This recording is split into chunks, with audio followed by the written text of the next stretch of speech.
Are we live? Okay. Game na, no? Are we live? Okay. Magandang hapon po sa inyong lahat. That shows you we're really live. Medyo nagtatanungan kami sa studio. Kamusta kayo mga kapatid? We are live on Out for Lunch. I hope you're watching us on the right channels. We are on YouTube right now. It is, as you know, if you saw my post on Facebook, meron na tayong bago nating YouTube channel. And we also have our own Facebook channel. I'll be posting siguro the link in the coming days. Pero, so it's Thursday, May 7. It's already 12:39. Na-late tayo ng konti ng pasok. But the important thing is we're all together. And wala ako sa studio ngayon. I'm actually at home.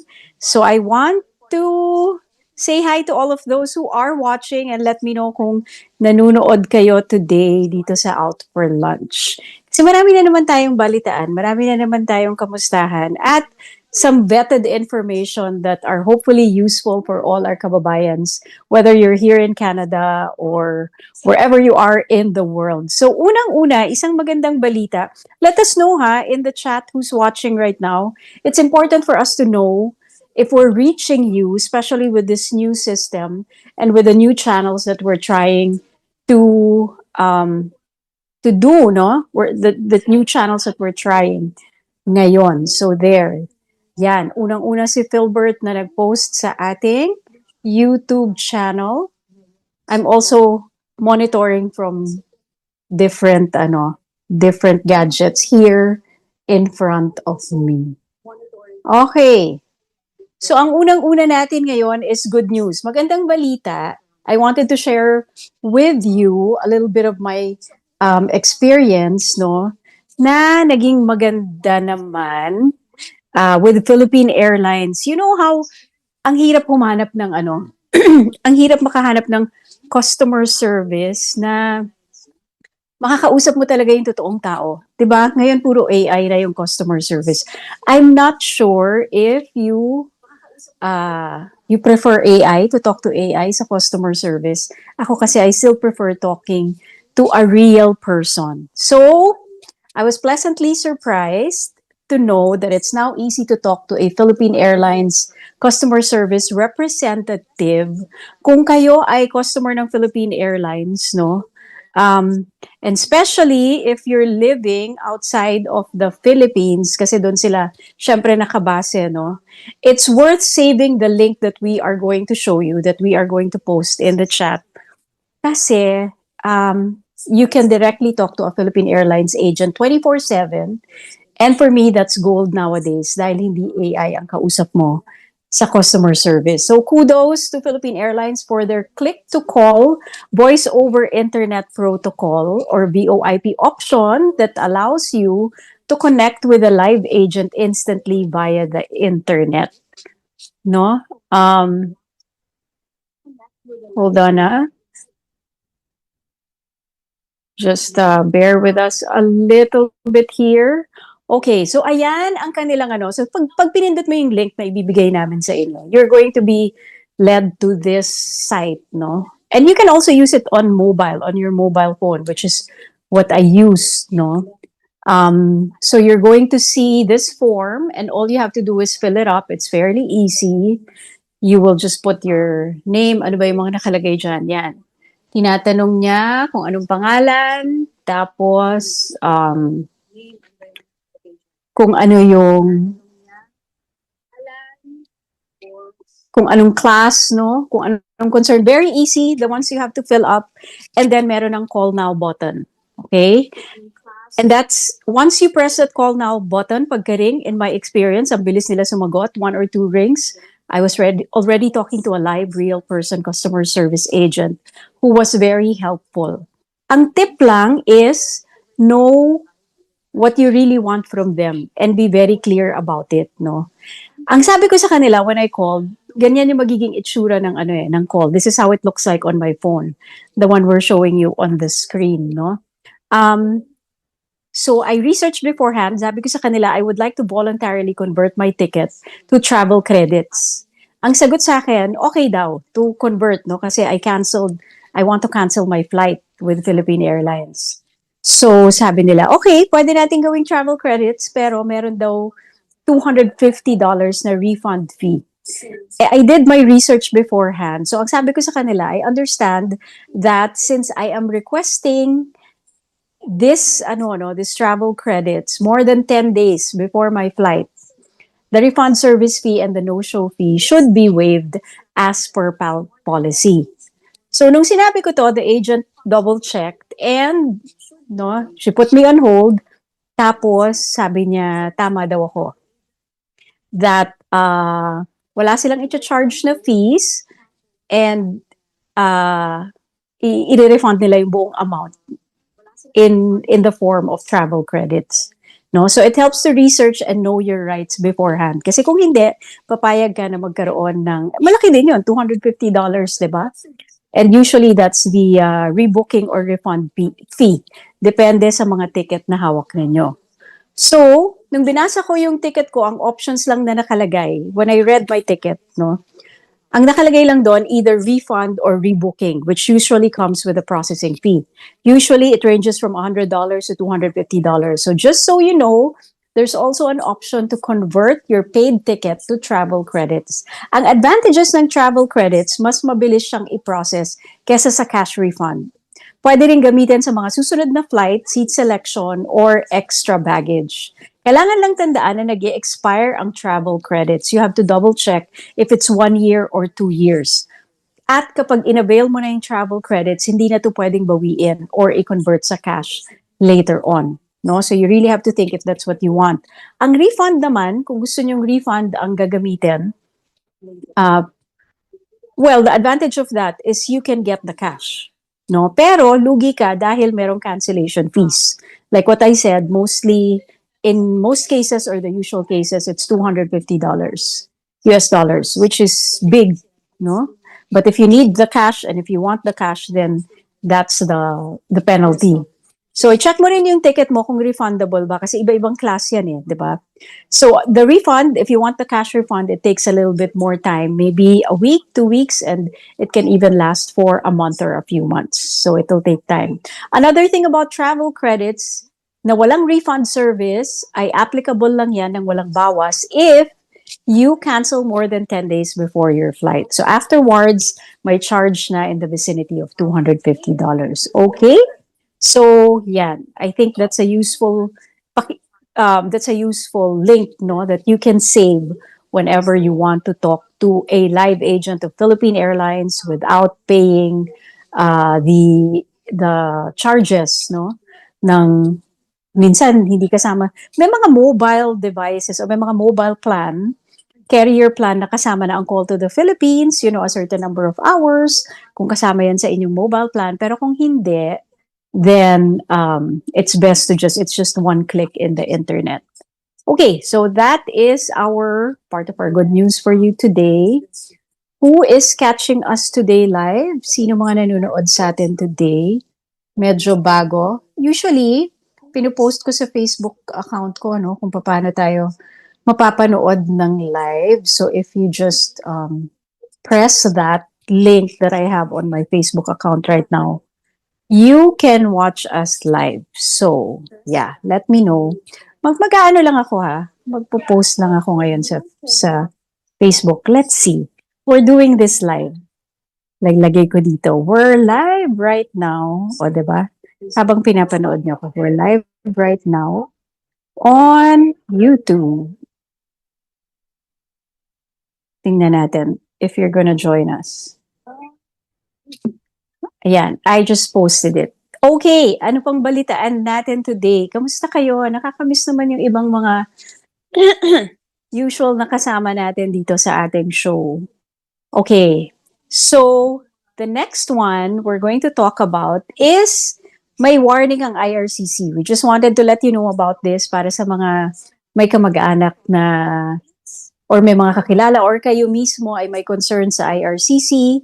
Meron pa kayong iniintay na mga papel na pending, no? They have in their official social media sites, they came out with warnings. Tayo dito, we always warn you about scams, no? But we also want to share with you the official warning coming from the Immigration Canada office themselves, no? So this one, the first one, we're going to play it. Let's show them. Office themselves. So this one, first one, we're going to play it. Let's show them.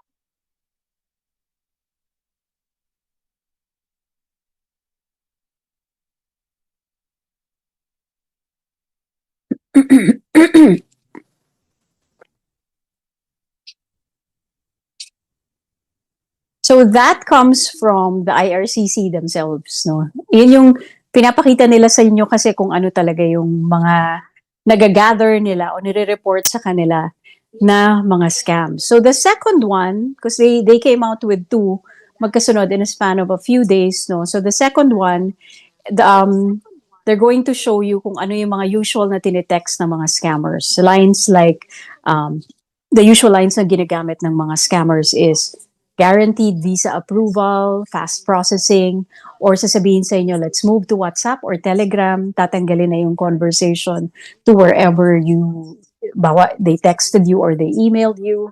Meron pa minsan naglalagay, DM me or fast approval. So, this is the actual IRCC warning from their site mismo about that. Let's show them. IRCC warning from their site mismo. Let's show them.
Okay.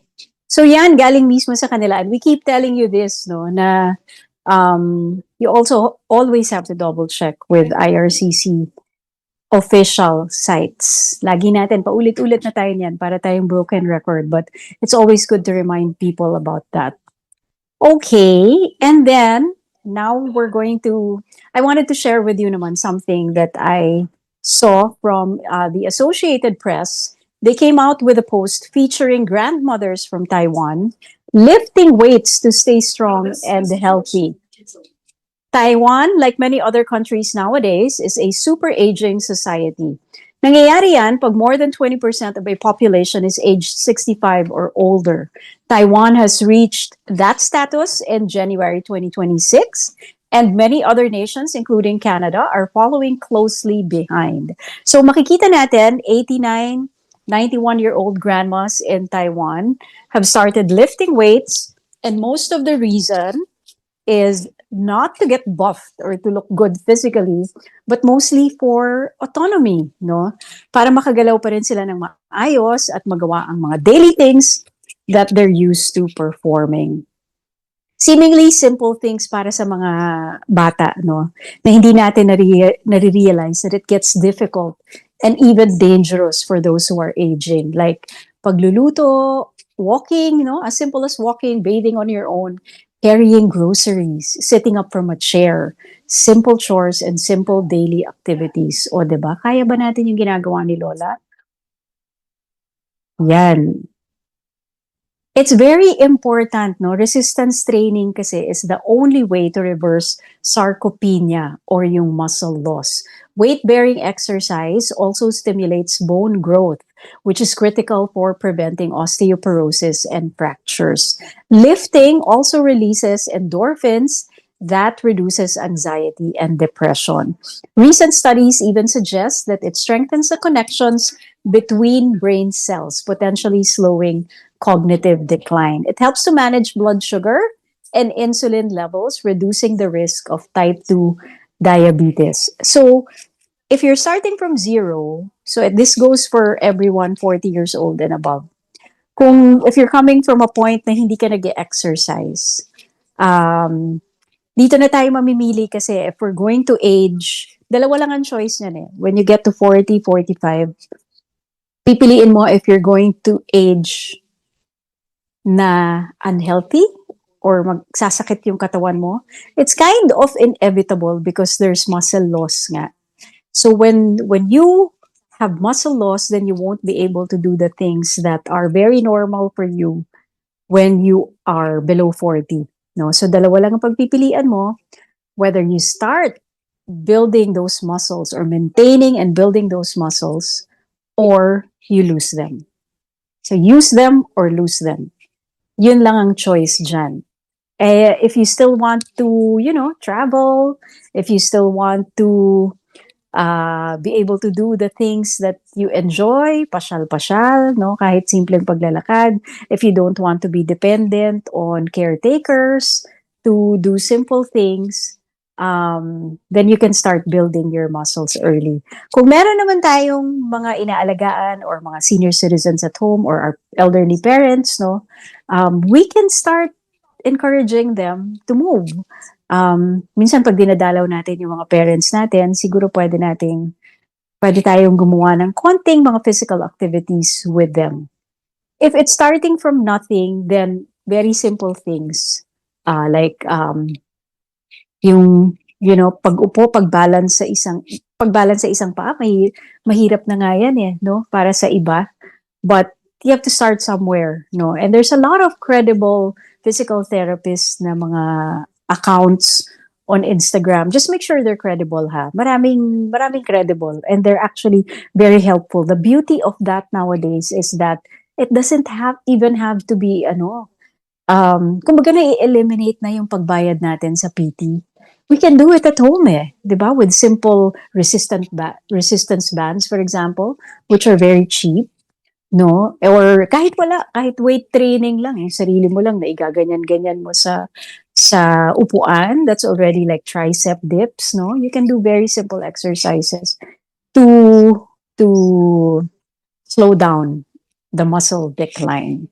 Kaya nakakainggit ang mga lola. Pakita nga natin ulit. Nakakatuwa silang tingnan. 'Di ba? Na kayang-kaya nilang magbuhat. So hindi totoo yung basta matanda ka na hindi mo na kaya. It's all a matter of what you train your body to do. Because your body will follow you. Kung anong gusto mong gawin sa katawan mo, kung ano yung signal mo sa kanya na dapat gawin niya. Dahil alam niya na ginagamit pa siya. Kaya naman nawawala yung muscle kasi hindi natin ginagamit eh. Sasabihin ng katawan mo, hindi na naman ako kailangan eh. So hindi na ako magpa-function. It goes for your brain, it goes for every bodily function. 'Di ba? So pag ginagamit natin yung mga muscles natin at sinasabi natin dun sa mga katawan natin na kailangan pa kita, I need you to move, I need you to be strong, I need you to function, it will follow us. 'Di ba? Oh, 'di ba nakakatuwang tingnan oh. Bubuhat si Lola. But of course, there's a way to do this properly. Because you can also injure yourself. Kaya with proper guidance, no, pwede nating pag-aralan, pero kung hindi natin mapapag-aralan ng maayos, then it's better that we leave it to an expert. For example, this is a very good investment. Kung may pera kang gagastusin, no, it's better to invest it in your health. Kumuha ka na ng personal trainer, 'di ba? Kesa naman gagastusin mo yung pera mo saan? Kain tayo ng kain sa labas, magbo-buffet tayo, tayo pa namang mga Pilipino, hilig-hilig pag magkakasama tayo, magbo-buffet tayo. Magkano rin yun? Sabihin mo ng $50, $55. Pwede mo nang ipunin yan tapos kumuha ka ng personal trainer. 'Di ba? Nasa sa atin naman where we will spend our money.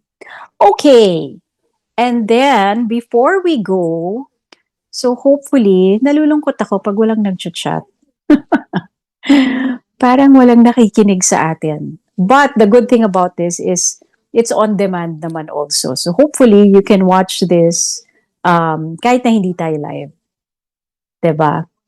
So before we leave, since we're talking about scams, I came across this account, this post of Chinky Tan, no? Chinky Tan is a radio and television host in the Philippines. And his expertise is on financial planning, financial literacy.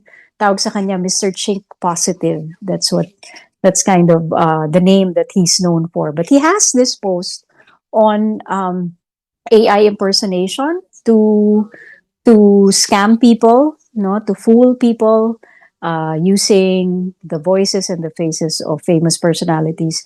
And I'm sure marami na tayong nakitang ganito. But then again, we want to remind you of this in the Philippines context. At least Filipino yung nagpapakita sa atin nito, no? Kaya minabuti kong ipakita sa atin tong kanyang post dahil maraming maraming gumagamit nito, and it's going to proliferate, no, it's not about to stop. So the more we know about it, the more protected we are. So let's show that. Hi everyone! Quick reminder lang po. Sa panahon ngayon, hindi na pwedeng basta pagkatiwalaan lahat na nakikita nyo sa social media. Yung mga creators na fina-follow nyo katulad, may mga pictures po ako na nakikita nyo o videos na pinapanood nyo, pero hindi po totoo yan. Anong ibig sabihin? With AI today, kaya nang baguhin yung muka, yung boses, no? At the same time, pwedeng palabasin na ikaw kahit hindi naman ikaw. Sa totoo lang, kahit itong video na ito, gusto nyo ba agad yumaman? Gawin mo itong 3 steps. Sigurado guarantee milyonaryo ka agad. Ito possible na AI generated din. Kaya please, stay alert, stay aware. Huwag kayong maniniwala agad. Do your own research. Mag-ingat po kayo. Paano natin malalaman na scam yan? Number 1, may kinukuhang pera. Number 2, may pinopromote na sabihin na pwede kang biglang yumaman. Number 3, sasabihin sa iyo, mag-click ka sa link na ito, or if not naman, famous na ginagamit nilang app na para mang scam ay Telegram. So, if this message help you, share mo to sa mga family and friends mo. Let's spread awareness para matulungan po ang mga Yun. So again, we know about this, but it's worth reminding ourselves, reminding our loved ones, kasi gagamitin at gagamitin. At minsan, in our vulnerable moments, madaling maniwala. Minsan, kagaya ko ngayon, jet lag, halimbawa, hindi ka masyadong 100% na, di ba, hindi naman tayo laging very alert or very, very cautious na 100%, no? Na minsan baka makalusot yung mga ganyan. Lalo na pag talagang meron kang iniintay, halimbawa meron ka talagang pinadeliver sa DHL, may ina-expect ka talaga from DHL, from Amazon. It's actually those times that they victimize you because they can already tap into those things. Alam na nila na meron kang iniintay. Minsan meron ng ano yan eh, 'di ba? Nahahack nila yung something in between the communication that they already know that you're expecting something from this particular carrier. And alamin natin, you know, nowadays we're being listened to. Nothing is private anymore. So, kahit nga ano eh, lagi tayong, 'di ba, laging merong mga, I don't know if you see those accounts that warn us to turn off you know, all these settings na pinapakinggan tayo, binabasa yung mga emails natin, no, yung mga apps na ginagamit natin. Kasi in this day and age, we are the product. Tayo po ang ginagamit na produkto para ibenta sa iba't ibang tao yung interest natin. And it's never been like this in the past, 'di ba? In the past, we're used to services and products na nasa labas natin. You know, we can see services and products and we avail of them. It was very obvious and apparent na kung gusto kong bumili, bili ako ng t-shirt, bibili ako ng computer, bibili ako ng serbisyo na, you know, certain services, telecommunication services, etc. Hindi pa tayo sanay o hindi pa sanay ang lahat sa notion na tayo ngayon ang ibinibenta. Yung ating hobbies, yung ating interests, yung ating vulnerabilities, ang binibenta ngayon sa ibang tao because they want to play on our emotion to be able to sell us things. Yon ang kailangan nating malaman palagi. Kaya minsan, pag meron kayong iniintay, no, doon kayo maging mas vigilant. Pag meron kayong iniintay na Amazon delivery, pag meron kayong iniintay na DHL, pag meron kayong iniintay na kung ano man yan, pure later delivery or whatever, that's when you should be very vigilant. Because merong mga dadating na kunyari galing sa kanila. Kapag nauubusan kayo ng pera at medyo mahigpit no ang finances, alam nila yan, nakikinig sila. So the more they know about that, the more they will feed you things that will make you think that it's true. And bawa no, fast loan, fast approval, mga ganyan. Tapos yun pala, lulukohin lang tayong lahat. Hard-earned money, diba? So it's a Thursday, May 7, and that's it for today. That's where we end Out for Lunch on this day, May 7, 2026. As usual, Fridays, wala po tayo. And we'll see you again on Monday here on Out for Lunch on FTV. Follow us on our bagong-bagong YouTube account. Bagong-bago talaga yan. If you can see it right now, if you go to it, makikita nyo konti pa lang ang ating followers because it was only created like today or yesterday. So, yan, kita ulit tayo on Monday. Have a great weekend. Bye!